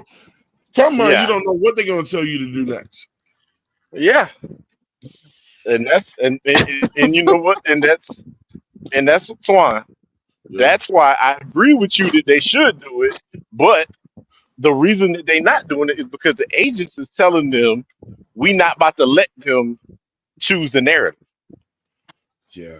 You see, man, look, we live in a world where now, man, where everybody and everything in terms of the business, anything tries to fucking cover everything up, man. Nobody wants to be righteous anymore. Everybody covering shit up. Kristen Brown, she said he needs some moon shoes. What's so bad is I used to hear that commercial so often. I have that shit still memorized. Sometimes it's like one of those annoying commercials, like their little jingle. Oh my god, that's so bad. Let's take a look at all the motherfucking punk ass people that picked against us yesterday, man. Everybody. Well, whoever Wolf is, he's in second place, I guess, for predicting who's going to win. Oh, Colleen Wolf. Oh, okay. I didn't know who was who. I don't know half these. I know a few of them. Person. And the point differential was right, wasn't it? It was still a 3 point. Wasn't 3 points was the difference, or was it 2 points? I can't remember. Hold on. 3? Okay, well, No, it was pretty close. I think it was 7-24. But listen, Claire, this is Claire. This is the bad part about this. The bad part is if Bryce doesn't turn the ball over and put the defense in compromised position, they are down 14 more points. Yes, correct. So Bryce got to stop turning the goddamn ball over. I was gonna say if you actually could tally up, and I'll have to look at it now that we've played 2 more games. But I remember at one point, if you take just the first 3 games, and we'll obviously we'll include the Falcons game. If there would not have been penalties called on some of the times where those interceptions were caught from Bryce, he would have had it was like 8 total turnovers in 3 games. And that includes fumbles. So it was just like, Jesus, you better be happy those flags came in, because there was like 4 or 5 of them that were turned, they were taken away. Those interceptions were taken away or whatever because of a flag on the other team. So it was like, yeah, he got saved a little bit. Claire, but there ain't no ifs, ands, or but about it. The man already has 6 or 7 turnovers. If you count fumbles and interceptions combined, yeah, he's got 6 or 7. If you would have counted the other 4 or 5, he would have been in double digits by now. Listen, that's Claire. It's only 5 games in. I know, Nicholas. And we coughing the ball up 1.5 times. Yeah. Not we coughing. You coughing the ball up 1.5 times every game. Yeah. And make that make sense when we struggle to almost get 200 yards a game, which is wild as far as passing goes. By the way, I'm not saying overall, but yeah. Come on, man. That's wild. And some of it is just stupid. Like, okay, you was about to get sacked. Go to the ground, fool. You fall down, he fall on top of you. If he falls on top of you, that's going to get counted. That's going to be a what's called. Mm-hmm. So at the end of the day, sometimes this works in your benefit, because if he goes to the ground right there, if Bradley Chubb hits him on the ground, they throw in the flag. And I mean, honestly, when it comes to Bryce, I don't know if it's so much his decision making is dog shit, or if it's, are you really that afraid that if you make, like, I don't know if it's just that fear of that ingrained fear of, oh my God, I don't want to make a mistake, but because, we all know how the subconscious works. If you keep talking about it, thinking about it, manifesting it, eventually it's going to fucking happen. So I don't know if that's what is going on in his mind. Like, I don't want to fuck up. I don't want to fuck up. And as a result, you end up fucking up by trying not to. I don't know if that's what's going on or what, but holy shit. Yeah, Claire. I believe it's a little bit of that and a little bit of I believe that's what it is. I believe he's in his head. I can literally hear him yelling when somebody's chasing him, like ah. I can hear it.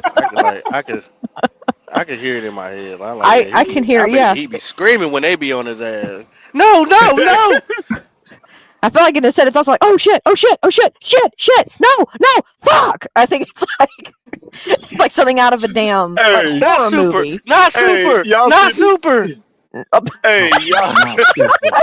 Hey, y'all seen that? Y'all seen super.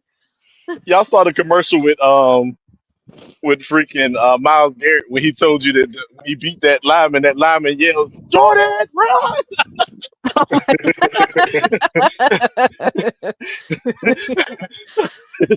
Oh my God, that was the funniest thing I've ever heard in my life. Oh Lord. Jeez. But no, I mean, I know, I don't know if it was Poppin or Twan earlier when you guys were talking about there's just so many guys who there's just so much potential and things that need to be unlocked for this team. Mm-hmm. Mm-hmm. Get a quarterback in here and you might be able to do that. But that's just one piece. That's not everything. But as far as the offensive side of the ball, get a quarterback in here who's not what we've got and you might actually get to do that a little Man, bit, the even way with that the play calling. the way that You might get to. the way that everybody can win for me is let Canales go get his quarterback. Hmm. Tepper, we could keep Bryce as a backup. That way, Tepper, if he got these feelings for Bryce, he's still here. He's just backing up now. Nah, Canales can get his own quarterback. He's happy. I hurt his feelings. He got his own guy. Huh? I hurt his feelings. Yeah, it don't matter. But It don't matter. I mean, you've been. I'm waiting for the day to Canales just like rips off his happy-go-lucky face and puts on this angry face and pretty much goes to Tepper and says, "Fuck your feelings, my guy." Man, he gonna be I'm just waiting for the day. I know, but my God, I would. Immediately. I mean, he just because your feelings have done nothing but set your team back.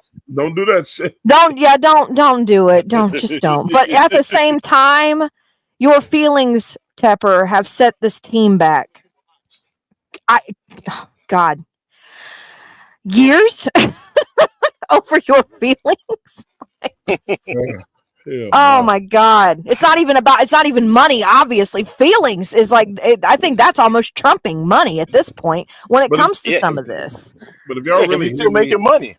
But if y'all really hear me, like for real, like that's how you make both of them happy. I think no one's gonna be trying to keep Evero no matter what he does. We definitely get another minor here. I'm hoping, like what Pop said, man. I'm hoping there's some kind of way that Canales can go get Salah. That's his when he says one of his best friends. That's the only time I would approve of the friendship because Salah can coach defense. Yeah, but you ain't gonna get that, Twan. You ain't gonna get that, Twan. We don't know. No. So I'm gonna say this. So for lateral promotions, He's already the DC for 49ers. for lateral promotions, the team can block it. The 49ers would have to be willing to let him interview and potentially get a lateral position. Yeah. And most teams are not keen on doing that. Yeah, the only way you can the only way you can do it by saying that he's gonna be the assistant head coach. Well, then, you can do it that way. He wouldn't want to leave. What? Then he probably wouldn't want to leave if they named him that.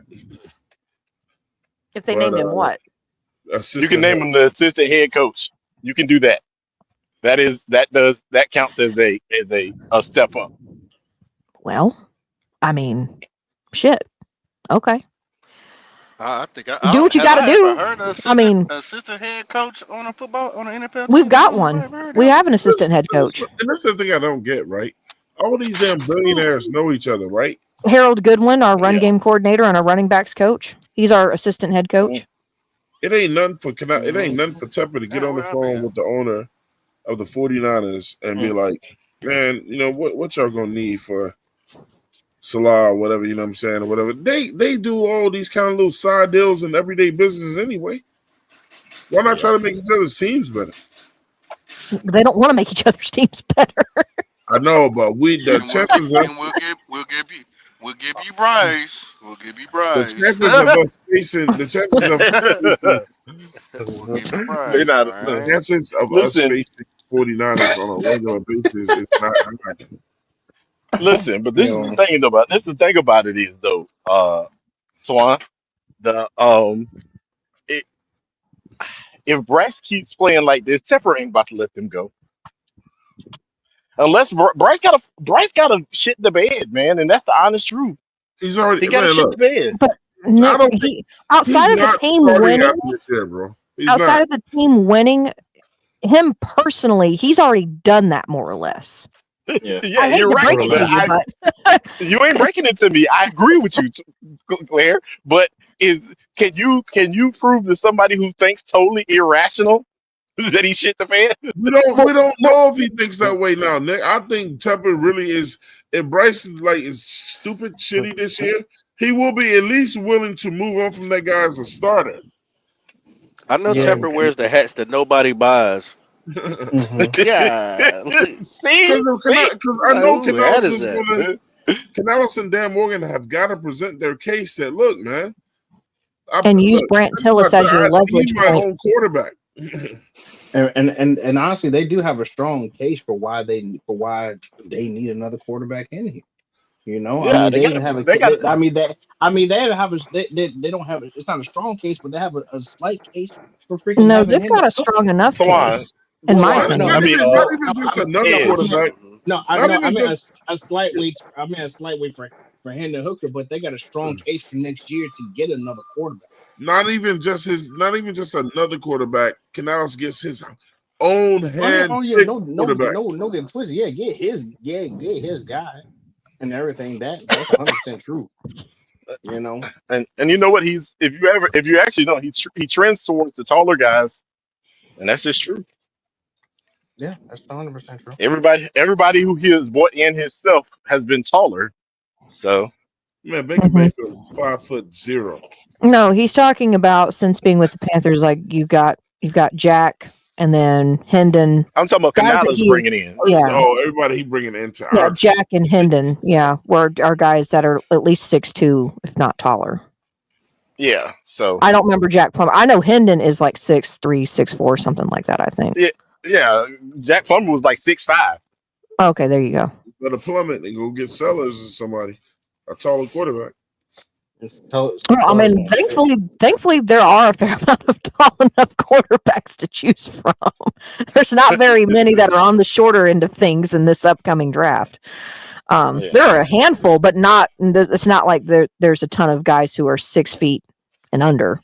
Have you guys seen that guy? I keep promoting him too. One of the Pop seen him. Have you guys seen that guy at NC State though? That quarterback. He's not coming out next year, but CJ Bailey. Yeah. I mean, I've seen him, but I mean, he's not. He might come out in 2027. If not, it'll be 2028 before he does. Because is he a true freshman this year? He'll come out after next year. Arts, okay. Hey, look. Arts better stay in school till 2028. Oh, and he should, and he will. Claire, should I pay him attention? Twan. I don't know why you said like that, Twan. I was saying, should I pay him any attention, Bailey? Oh, CJ Bailey. I've looked at him, but I'm not. If we were drafting a QB this year, I mean, obviously, I'm focusing on guys this year. Dart at me because I don't know. I don't know if we're gonna wait. So I mean, I've looked at him. He is on my list, and I've looked at him, but I'm not doing anything seriously as far as digging into him yet. Just because he's not coming out this year, so there's literally no point. I just had to mess with Twan. That's all. Yeah, you fucking me, man. Like, before I can sign off for Twan. Which I'm glad you remind me. I need to rerun my scout list again because that list changes every week. It's changing, and my boy Mater hurt, so he got should hurt, be back bro. coming soon. Yeah, he had a little thumb surgery. He's only gonna be out for 14 days, so I think he's already sat for 7, and he's already throwing. So it's in 2 weeks. He'll be back in 2 weeks. Yeah. Yeah, I'm trying to get that other. They keep telling me about the guy from Arkansas. Is it Arkansas? Or Taylor Green. Indiana. State? Green. Yeah, they keep trying to tell me about Green, and I'm like, he's growing on me. He's growing on me. Yeah, you want to talk about a big dude? Oh my God, Taylor Green's he's huge. 6'6". He's 6'6" and like 240, 200 something pounds. He's growing on me, and he can run. Yeah, he growing on me. You know, he growing on me. He growing on me. You know, Taylor I'm Green still and looking Lenora for Sellers are drawing a lot of that Cam Josh Allen comparison so far of the guys in the draft. But no, they are. I mean, that's what's in these scouting reports. I mean, I don't like it when they do comps like that because it's like trying to sell them that they are those guys. They're not. You know, they could be, but right now they're not. That's what they did to AR-15, and the unfortunate truth is AR-15 can't take the hits like Cam did. Right. Oh, okay. But Claire, you know what pisses me off is that when people that's going out here doing your scouting, however your protocol is, you can't just watch highlights because I'm telling you about these college highlights. all they're gonna show you is wide open throws, and these wide Yeah, receivers get wide booty ass open, yeah, like yeah. wide open. That's true. Nobody be That's there, true. pants That's down, true. running naked. It just what? So you literally have to watch tape to because I want a guy here that could make at least 80% of the throws. I don't. He can't be perfect because nobody's perfect. But I need to see NFL throws. Like put it in a pocket where only the Yeah, receiver can get it. You know, Ah, yeah, is the yeah. velocity Well, behind the throws? Does he have a powerful arm to stretch the field with it? Is he suffering in the mid? You know, you got to be able to find somebody who can do most of the And job accuracy. because Because listen, in well, accuracy. well, Pop. yeah, Just to that's all. hurt your That's feelings I a agree little with you. bit. This kind of hurt your feelings a little bit, Pop. There actually was a kid who was perfect in the game. He went 46 of 46 in college this year. No, I don't mean perfect in a oh game. I mean God, perfect. who? I'm talking about perfect I gotta, overall as I gotta, far as I like, gotta, oh, I gotta find that you post can't. again. But he went He 46 has of no He's room to 46. saying, grow. yeah, he's talking about not having somebody. You can't find somebody who's they can run, they can throw, they got the super arm, they're the most accurate. You ain't gonna find 100%. You just need somebody who's Yeah, you No, can find 100% but and I everything. think Yeah, one of the yeah, yeah. biggest, what you were saying earlier though, Poppin, I think one of the biggest like truth telling serums of any quarterback is not only watching tape, but actually, I don't want to say purposefully, but trying to find the games where like just look at their stats in the games and go back and watch and see what the hell fell apart and why. Was it because of the team as a whole, or was the quarterback making some hmm dumb decisions yeah. and was not able to And who lead they his play. team back? And who they Yeah, played. look at hmm the Yeah. If they do well against, D2, D3, or, these smaller schools, and then they go play a ranked team in the top 10, top 15, and absolutely soil their pants, I mean, then that might be a truth teller right there. So, I mean, it's just, you have to really just be careful at what you're looking at. And I know I'm surprised Twan didn't say anything. D Money, I don't think we're going to draft Castellanos, to be honest with you. Fuck no. I mean, he says we are, and right now, I have a scouting thing that I run, and it just runs a full report on scheme matches for our team. And Castellanos is on there, but he's ranked 16 out of top 20 of possible fits. So I don't. He's not a good thrower of the ball, man. He's Yeah, it more says. I like his runner. moxie. Yeah, I was gonna say, Twan, you tell me if this sounds about right. He says he's highly mobile, but currently projects as a scheme-specific QB who needs development for pocket passing, not a very strong ball thrower, which is kind of Correct. what you just said. Yeah, I mean, he could. I mean, unlike Bryce, he can throw that bitch like 70 yards down the field, right? yeah. And I mean, very accurate. this year he's been pretty accurate. The thing is that our offensive coordinator won't let him throw the ball up the field, but so much because now lately he's been throwing a lot of interceptions. He can pitch that bitch though. He was accurate in the. I mean, clearly until we played Virginia. How tall is he? How tall is he? 5'9". Oh I hell don't no. want him. Tommy is not 5'9". I thought he was 5'11". He's Hell fine. no. If it ain't got a 6 in front of it, I don't want I it. saw who he was. He's listed at 5'11". He's 5'9". Hey, Claire. So the kid So he's is shorter than Bryce. Oh, actually, we Yes. don't think Bryce is 5'10" either. So Yes. Hey, Claire. Bryce is actually. I ain't gonna lie to you. He looked bigger in person. For real. don't you dare say he Compared looked to bigger in person. Don't you no, dare he say he don't. looked bigger No, in no, person. no, he don't. he. No, he don't. I have been pretty much almost front row in that stadium with him on the sidelines. Do not sit there. You better be trolling.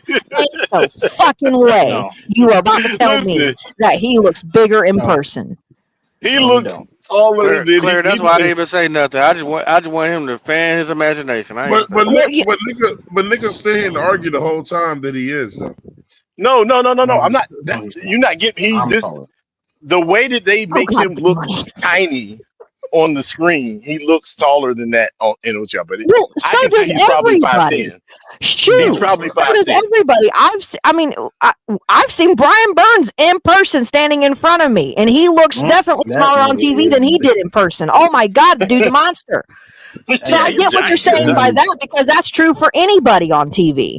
But I'm sorry, but when I see Bryce Young, in person up against his teammates, and there are Oh yeah, guys who he are gonna look listed at tiny. who are 5'9" and 5'10" on that team, but yet he's He shorter than they disappears. are, and I'm like, wait. Like Yeah, this guy TV is make listed at 5'9", 5'10", and yet He you're disappears. shorter than he is.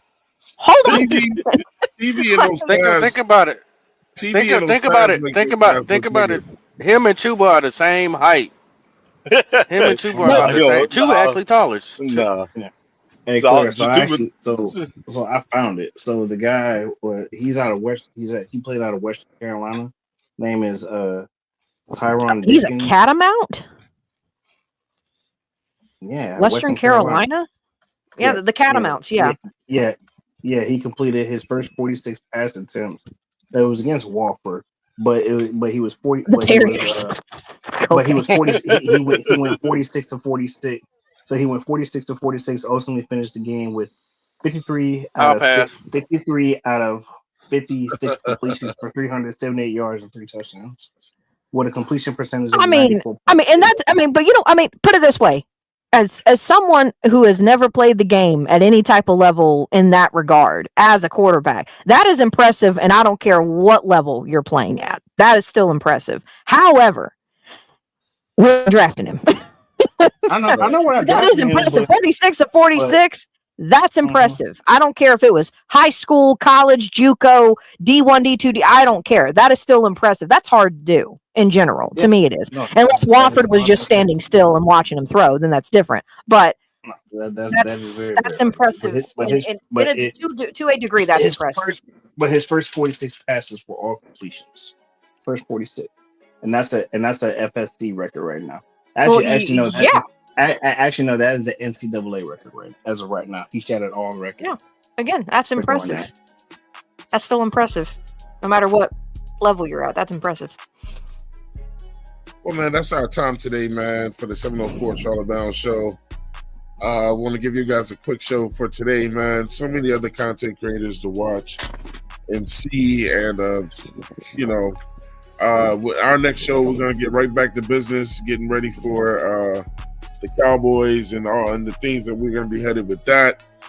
I want to thank my brother Poppin' Bullets for coming by here. Always been a part of the show, man. Shout out to Pop, man. Right.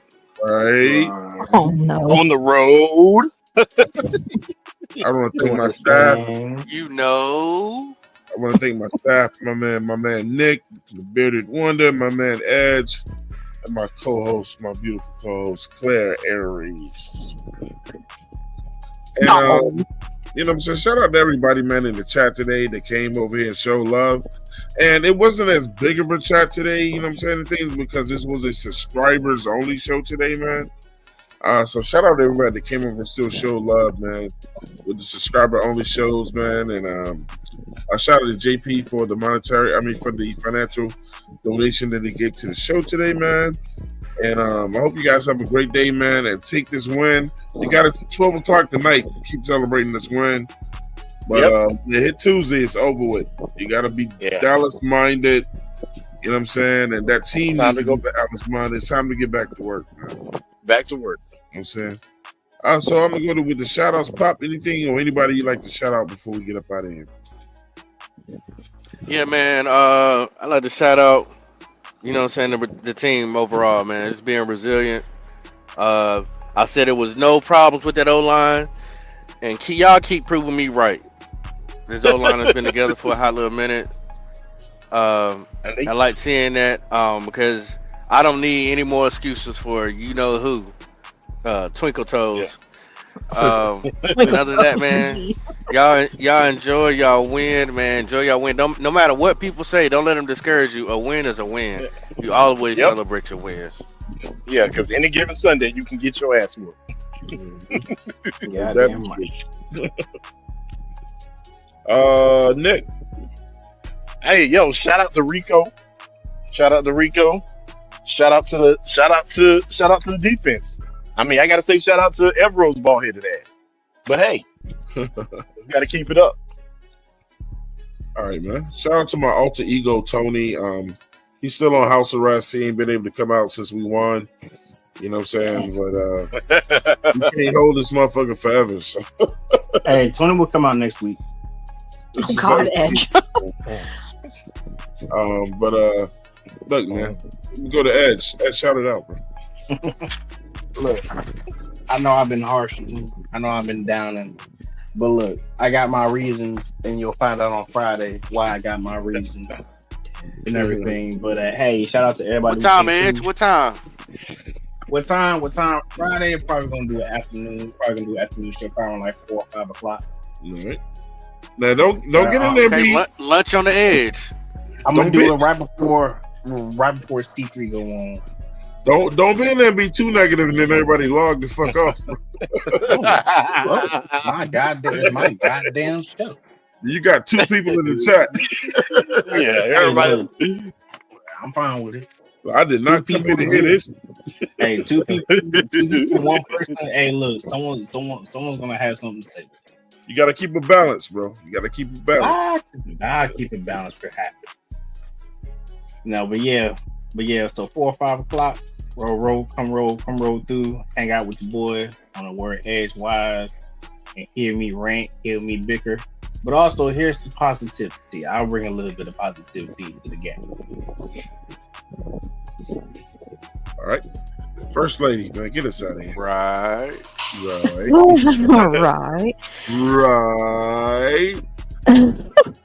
Put some bass in it, man. Right. Put some bass in it.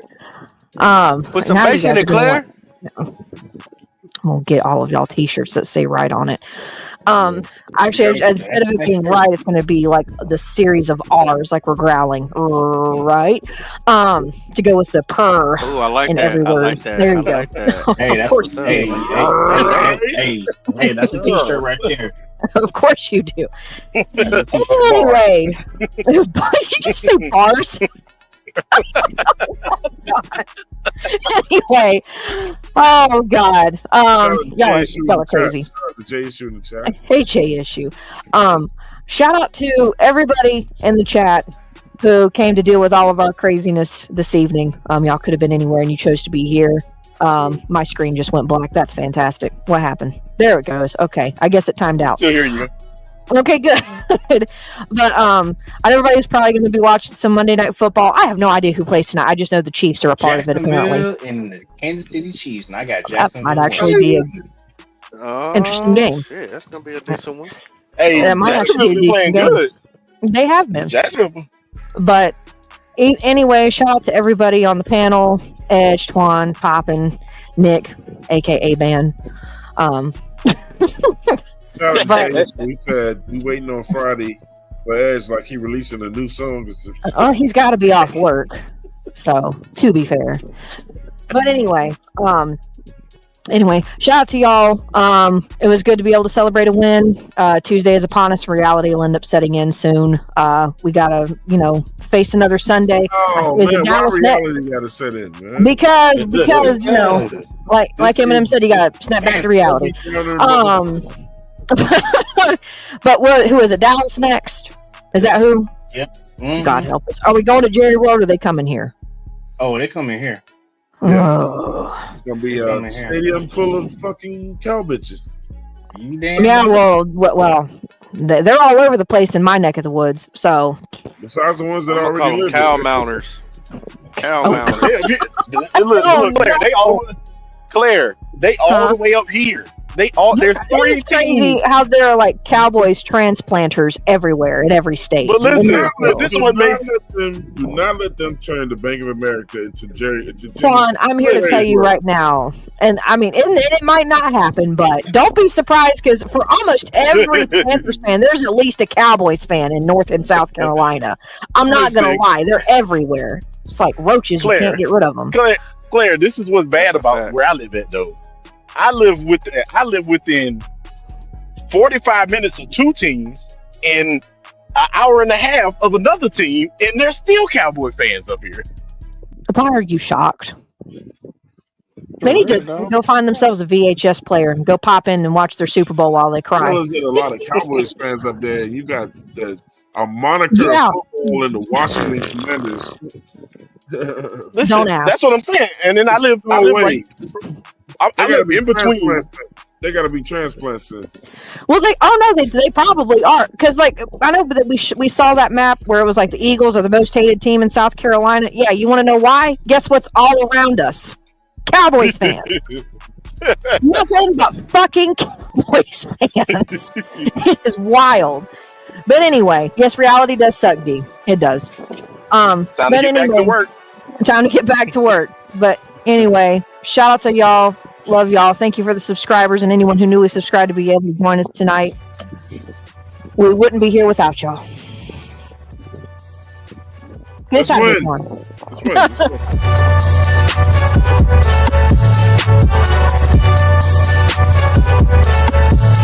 win.